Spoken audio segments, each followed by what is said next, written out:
Zatoka lasu zstępuje w rytmie górskich potoków. Ten rytm objawia mi Ciebie, przedwieczne słowo. Jakże przedziwne jest Twoje milczenie we wszystkim, czym zewsząd przemawia stworzony świat, co razem z zatoką lasu zstępuje w dół każdym zboczem. To wszystko, co z sobą unosi srebrzysta kaskada potoku, który spada z góry rytmicznie, niesiony swym własnym prądem. Niesiony dokąd? Co mi mówisz, górski strumieniu? W którym miejscu ze mną się spotykasz? Ze mną, który także przemijam, podobnie jak Ty. Czy podobnie jak Ty? Pozwól mi się tutaj zatrzymać. Pozwól mi się zatrzymać na progu. Oto jedno z tych najprostszych zdumień. Potok się nie zdumiewa, gdy spada w dół i lasy milcząco zstępują w rytmie potoku. Lecz zdumiewa się człowiek. Próg, który świat w nim przekracza, jest progiem zdumienia. Kiedyś temu właśnie zdumieniu nadano imię Adam. Był samotny z tym swoim zdumieniem pośród istot, które się nie zdumiewały. Wystarczyło im istnieć i przemijać. Człowiek przemijał wraz z nimi na fali zdumień.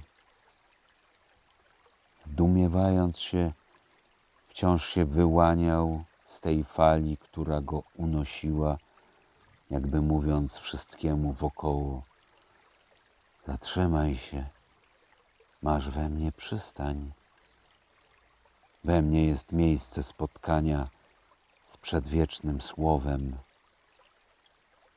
Zatrzymaj się, to przemijanie ma sens. Ma sens. Ma sens. Ma sens.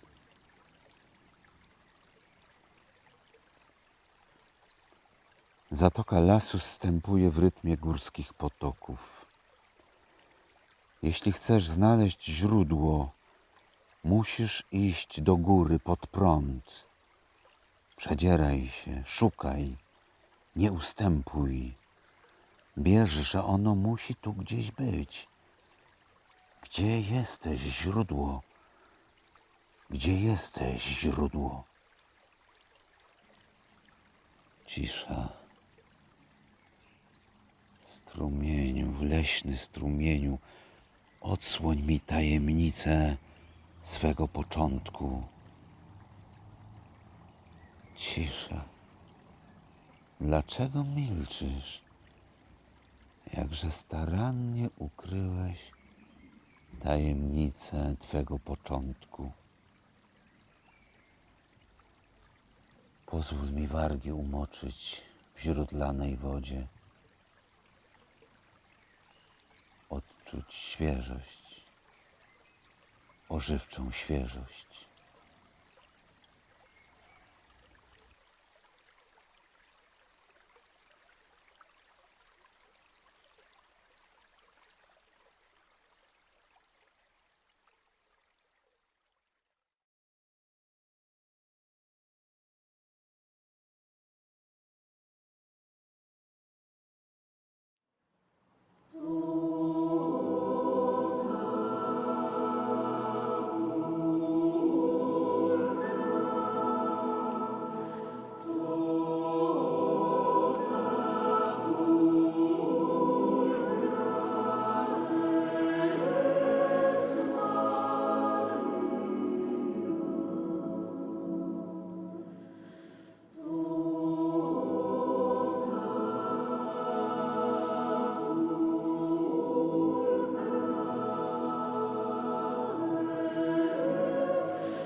Jerusalem, Jerusalem, tu Laetitia,